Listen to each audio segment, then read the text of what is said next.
في الفيديو ده هنشوف الشاب الهندي ده واسمه أكتار وهو بيحرق العالم كله، وكل ده عشان يرجع طفلة اتخطفت من قبيلته، مسميينه راعي القبيلة.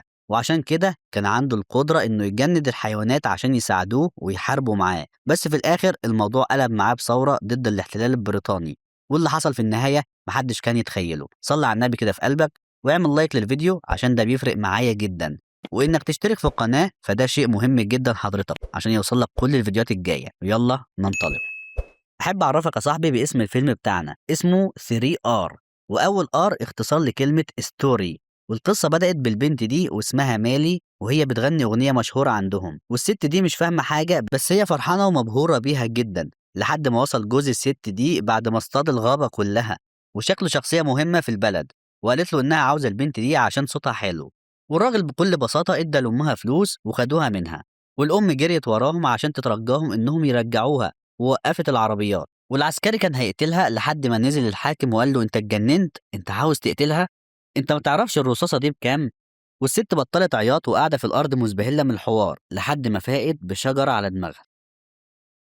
وتاني ار اختصار لكلمه ذا فاير، يعني النيران، واللي كانت في مدينه دلهي، واهلها عاملين اعتصام عشان قائدهم مسجون، وكل الضباط مرعوبين من الناس الكتير ما عدا الوحش ده اسمه الضابط راجو. لحد ما واحد منهم رمى طوبة فجت في صورة الملك، والقائد قال: أنا عاوز الواد ده.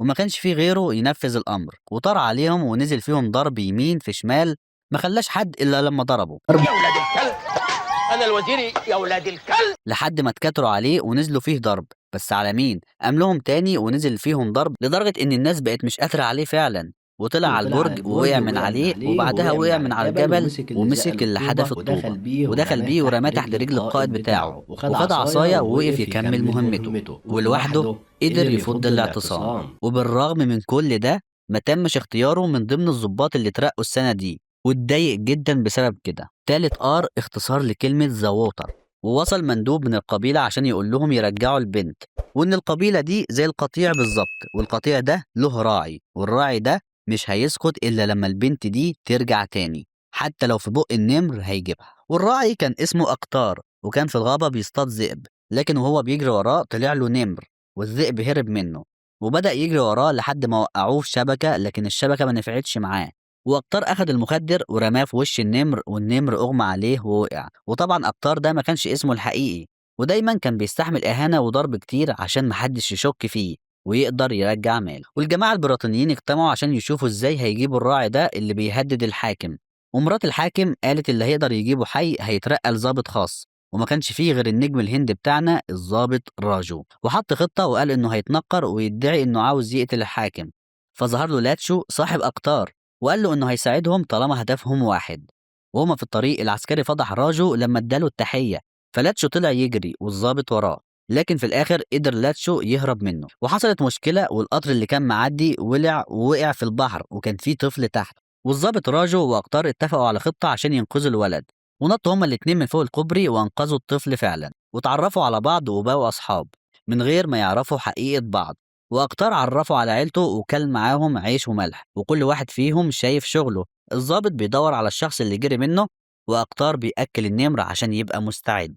بعدها أقطار أعجب ببنت اسمها جيني من بيت الحاكم، وكان عاوز يوصل لها بأي طريقة يمكن يلاقي طريق مالي، واللي ساعده على كده صاحبه الضابط راجو. والراجو رمالها مسامير على الطريق عشان عربيتها تتعطل، وخلى أقطار يوصلها. وبالرغم إنهم مش بيفهموا بعض عشان هو هندي وهي إنجليزية، لكنه عرف بالحدائق كده إنها بتشتري هدوم لطفلة، وقالت له إنها اسمها مالي، وبكده هو عرف مكان الطفلة خلاص، وراح وصنع لها اسورة عشان تديها المالي مع الفستان، وادت له دعوة الحفلة عشان يحضر، وهو ولا فاهم ايه ده اصلا. وتقريبا كده الاسورة فيها علامة، لان مالي لما شافتها فرحت قوي، وراح للحفلة هو وراجو ورقص معاها. بس جه واحد رخم وكعبله وفضل يتريق عليه وعلى السمر كلهم، وانهم ما بيعرفوش يرقصوا، لكن راجو وصل ورقصوا وتحدوه في الرقص وخسر، واتبقى راجو واقطار.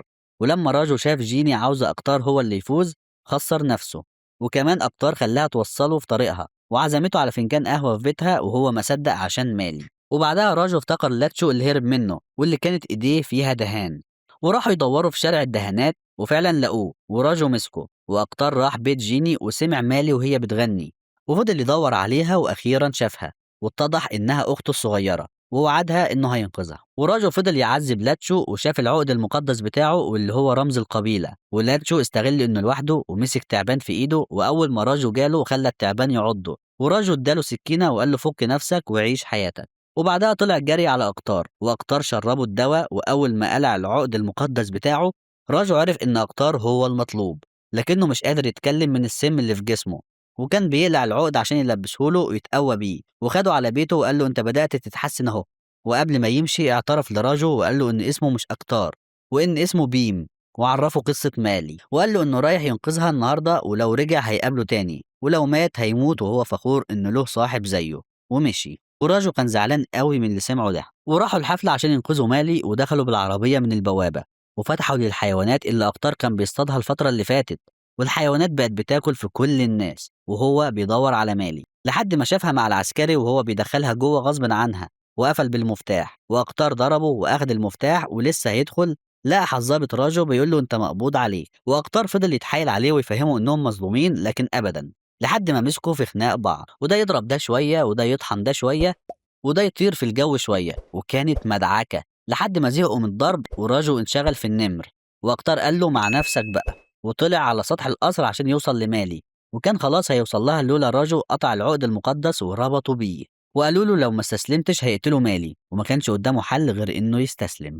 والظابط راجو اترقى لظابط خاص، وبقى يقدر يدخل لمخزن الأسلحة، وباين عليه إنه وراه قصة هو كمان.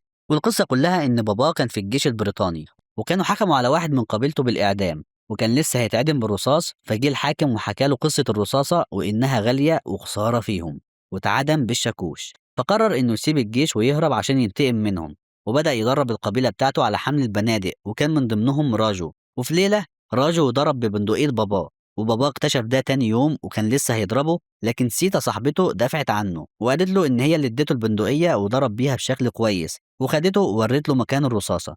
وابوه كان فخور بيه جدا، وقرر انه يشيلهم بنادق حقيقيه، لكن لما رجعوا كان البريطانيين وصلوا وضربوا عليهم نار، وابوه قدر يهرب القرويين للغابه، لكنه اتصاب وادى بندقيته لراجو وخلاه يصطادهم واحد واحد، ومامته واخوه هما بيهربوا ماتوا، لكن باباه قال له لا من البندقيه وصوب واضرب، وفضل يضرب لحد ما قدر يخليهم ينسحبوا. وباباه قال له بندقية واحدة خلتهم ينسحبوا، وقال له اوعدني انك تخلي كل واحد هندي يشيل سلاح، وراجو وعده. ونرجع للوقت الحاضر، راجو كتب رسالة لسيتا وقال لها ان الخطة ماشية تمام، لكنه زعلان عشان خان اعز اصحابه وكان بيتمنى انها تكون معاه. ولما راح للحاكم امر انه يجلي الاقطار في ميدان عام وكل الناس تتفرج عليه عشان يكون عبرة، وفعلا جابوه وربطوه، ولو ما ركعش على ركبه واعترف بجرايمه هيتجلد، وطبعا ما ركعش. وبدأ الراجل بالضرب وشد رجله بالجنزير عشان يزحلقه ويركع وما يتعذبش، لكنه ما ركعش برضه. والولية الحرباية جابت كرباج فيه مسامير عشان ينزف أكتر، وأقطار الطبيعة بدأت تقف في صفه، وأنا قلت بصراحة إنه هيقوم ينفخ فيهم ويطيرهم، لكنه كان بيغني وراجو يضربه وهو يغني، وفضل يتعذب لحد ما خلص الأغنية، وخلاص جاب آخره. وأول ما وقع الشعب اتنفض وهجم على العساكر، لكن راجو شاله وحطه في العربية. وراجو وهو قاعد جاله خبر من عمه إنه جاله أمر يسلم شحنة سلاح خلال يومين، وما كانش مصدق لأنه كده هيقدر يهربها ويدي لكل واحد سلاح زي ما وعد باباه. وقرر كمان إنه ينقذ بيم عشان هيتشنق كمان يومين، وينقذ مالي ويسلمها لبيم حتى لو ده هيخسره حياته. يعني من الآخر كده يا صاحبي هو عاوز يلم المنهج كله في يوم، وحط خطة واتفق مع الحاكم إنه عشان يكسروا أقطار ويشوفوا الذل في عينه لازم يتشنق قدام مالي أخته اللي عمل كل ده عشانها، وكمان يتشنق عند نهر يامونا عشان يتخلصوا منه بسهولة، والناس هنا ما تحولهوش لشهيد. والحاكم شرب الخطة ووافق، وبدأ يجهز البنادق ويشيل منها جزء عشان ما تشتغلش، وخلاهم يشحنوها. وعمه قدر يدخل لبيم موس وهو جوه العربية عشان يبقى يفك نفسه بيه. وهما في الطريق الحاكم اكتشف خطته لأنه كان في نخلة مكسورة في الطريق، وضرب العربية بالرصاص وراجو اتصاب. وبيم الناحية التانية فك نفسه وبدأ يضرب العساكر، وراجو جري ورا مالي عشان العساكر ما يلحقوهاش، لحد ما خلاص وصلت لبيم. بس كان في عسكري صلح بندقيته وهيقتل بيم، لكن راجو أنقذه، وبيم طبعا ما يعرفش حاجة فضربه ومرضاش يقتله، وراجو قدر يعطل العساكر لحد ما بيم ومالي هربوا. وطبعا اعتقلوه وكانوا مفكرينه هيضعف، لكن أول ما شافوه لقوه بيلعب رياضة، وقال لهم انتوا من حقكم تعملوا اللي انتوا عاوزينه، لكن مش من حقكم تتوقعوا النتيجة، فحبسوه في الانفرادي لكنه كمل لعب رياضة برضه. وبيم وعيلته وهم هربانين هجم على المكان البريطانيين عشان بيدوروا عليه، لكن اللي أنقذتهم كانت سيتا، وقالت لهم إنهم عندهم مرض الجدري وده مرض معدي. فالبريطانيين خافوا ومشيوا، وعرفوا منها إنها جاية عشان خطيبها اللي بيشتغل ضابط في الجيش البريطاني. ولما بيم شاف نص السلسلة اللي معاها عرف إن خطيبها يبقى راجو، وقالت لهم إنه في مهمة وإن دي ثورة، لكنه ضحى بنفسه عشان ينقذ صاحبه، ونتيجة لكده هيتعدم كمان يومين، وهي جاية عشان تستلم جثته. وبيم زعل جدا ووعدها إنه هينقذه حتى لو ده هيكلفه حياته. وبيم راح للسجن بمساعدة جيني اللي عرفته خريطة السجن، ووصل لراجو واعتذر له واداله نص السلسلة التاني، وفتح السجن بإيده وخده على كتفه، وبدأوا يضربوا في العساكر ويطيروهم في الجو، وطلعوا فوق البرج ورموا العسكري من فوق ونطوا من فوق البرج، وفعلا خرجوا بره السجن وهربوا. بعد ما هربوا للغابة بيم عالجه وجاب له القوس والأسهم، والبريطانيين كانوا وصلوا، وقبل ما يضربوا نار لقوا السهم في وشهم وأسهم كتيرة جاية من كل مكان، واتصلوا بالدعم عشان يجيلهم، لكن راجو كان مستعد لهم وقدر يولع فيهم، والدعم وصل وبيم قابلهم بالرمح وفجرهم. وكمان راجو أخد القنابل على السهم وفضل يفجر فيهم، وبيم مسك الموتوسيكل وشاله لفوق ورماه على إدوارد مساعد الحاكم وقتله. وبكده ما فاضلش غير قصر الحاكم اللي كان متجهز بالمدافع عشان يتصدى لهجومهم ويقتلهم، لكن بيم خد الموتوسيكل بتاعه وراجو أخد حصانه وطيروا الموتوسيكل على القصر، وبيم ولع فيه ودخل مخزن السلاح والقصر كله اتفجر.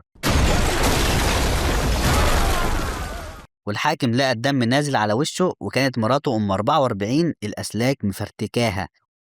وبيم دخل مخزن الأسلحة وجاب أسلحة كتير عشان حلم راجو يتحقق، واداله بندقية، والحاكم بيعمر بندقيته برصاصة. راجو رماه بسهم في كتفه وخد الرصاصة وقال له انت عارف تمن الرصاصة دي كام؟ مش دي الرصاصة اللي انت بتستخسرها في الهندي؟ لازم تحافظ عليها. واداها لبيم عشان يرجعها له، بس بيم رجعها له في قلبه. ورجع راجو لسيتا وبيم لجيني، ووزعوا الأسلحة عشان يقدروا يدافعوا عن نفسهم ضد أي معتدي. وبس كده، لو وصلت لحد هنا فده معناه إن تلخيصي عجبك. ما تنساش تعمل لي لايك وتشترك في القناة، لأن اشتراكك مهم جدا بالنسبة لي. ولو ليك أي تعليق أو نقد على تلخيصي يا ريت تكتبه لي في الكومنتات تحت، واشوفك الفيديو الجاي مع فيلم جديد، وسلام.